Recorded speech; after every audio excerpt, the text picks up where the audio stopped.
Luiz Inácio Lula da Silva nasceu em 27 de outubro de 1945 no interior de Pernambuco, claro, de uma origem mais humilde. Migrou para São Paulo nos anos de 1950, como tantos nordestinos em busca de quê? De oportunidade. Logo, começou como operário metalúrgico no ABC Paulista e, rapidamente, por acabar se destacando, Luiz Inácio Lula da Silva virou líder sindical. Em meio a tantas greves no final da ditadura militar nos anos de 1980, ele acabou fundando o quê? O Partido dos Trabalhadores, também conhecido como PT, e acabou disputando a sua primeira eleição presidencial nos anos de 1989 e foi derrotado. E também em 1994, em 1998. Porém, no ano de 2002, com o país exausto da crise do FHC, Lula acabou assumindo a presidência, surfando numa onda de esperança, fazendo o país renascer com uma nova esperança. Só que o que veio depois disso se tornaria mais uma fonte de polarização da história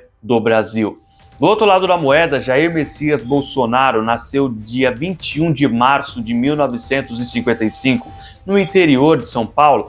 Formado na Academia Militar das Agulhas Negras, serviu como oficial do Exército, mas logo acabou ganhando mais notoriedade pelas suas polêmicas do que, de fato, pela sua hierarquia militar.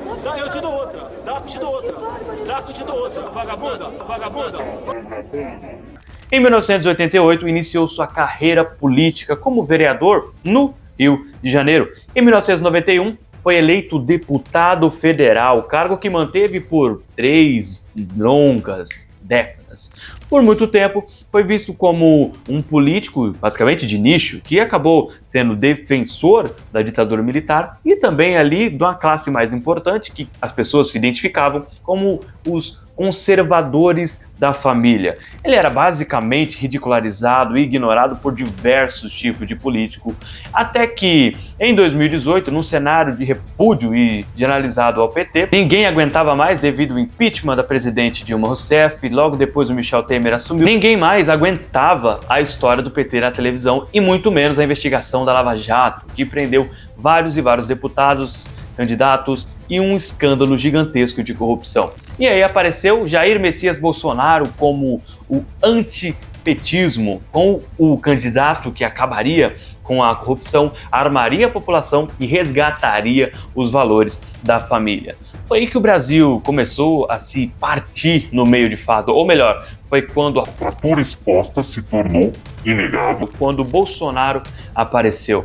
Lula representava os sindicatos, os movimentos mais sociais, o Estado mais provedor, os programas assistenciais como o famoso Bolsa Família e também o Fome Zero. Seu projeto de fato era baseado na ampliação do papel do Estado, ou seja, mais Estado na economia. Ele acreditava que o pobre deveria ser incluído pelo consumo, mesmo às custas das contas e dos gastos públicos. Crédito mais fácil, inchaço da máquina estatal e, claro, para quem achou que os banqueiros odiavam Lula, muito pelo contrário, os bancos lucraram muito no governo do Lula. O crescimento foi o quê? Foi mais artificial do que real, por um Estado que mais gastava do que de fato teve um crescimento real e saudável na economia. Bolsonaro, por outro lado, prometia um Estado mínimo, ou seja, menos Estado e mais mercado. Já o ex-ministro da Economia, Paulo Guedes, assumiu com propostas mais liberais, falava em privatização, reduzir ministérios, cortar burocracia, cortar também alguns tipos de gasto. Só que tudo isso ficou no papel.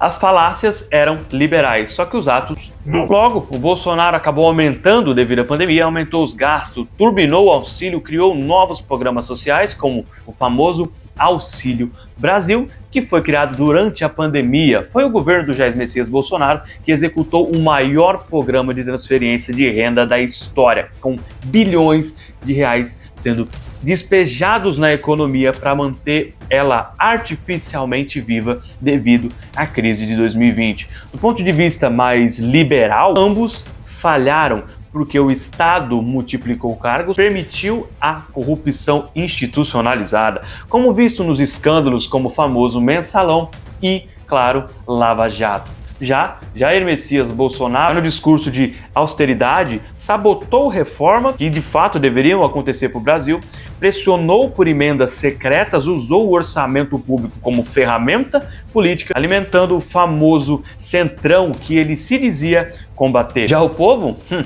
O povo ficou no meio do fogo cruzado. De um lado, lulistas fanáticos que justificaram qualquer erro em nome da inclusão social. Do outro lado, bolsonaristas apaixonados, cegos, acabaram ignorando os escândalos, a falta de reforma, o autoritarismo. Enquanto isso, a elite política continuava se alimentando do Estado, das verbas, dos cargos, dos privilégios, dos auxílios. E claro, o brasileiro médio ficou refém de uma guerra ideológica entre esquerda e direita. Quais que eram de fato os problemas reais do Brasil? Desemprego, inflação, baixa produtividade, baixa educação, carga tributária sufocante. A divisão ficou ainda pior nas redes sociais, porque a política acabou virando um estado de religião no Brasil. Você pode ser católico, protestante, você pode ser de esquerda ou de direita, né? De um lado, Lula virou mito da esquerda, Bolsonaro virou um mito da direita. Só que mitos não governam bem, mitos não sabem governar, porque governar exige responsabilidade fiscal, respeito às instituições e à Constituição, abertura de diálogos e principalmente ter limite ao poder estatal. E nisso, nem Lula, nem Bolsonaro acabaram entregando. Ambos ampliaram o Estado, centralizaram decisões que eles deveriam ter tomado essas decisões. Entre esses dois políticos tomaram conta, só que de fato não foram eles que construíram esse ódio. Foi mais a religião esquerda e a religião da direita em atrito um com o outro, criando esse conflito emocionalmente estável, onde a razão ficou de lado e a paixão política entrou em campo. Para eles, quanto mais o povo briga entre si, menos olha para o privilégio da classe política, enquanto você e seu vizinho acabam brigando pelo Lula, pelo Bolsonaro. O salário de um deputado federal segue em R$41 mil. Os ministros do STF chegam ganhando 44 mil, fora as verbas de gabinete, os auxílios, as moradias.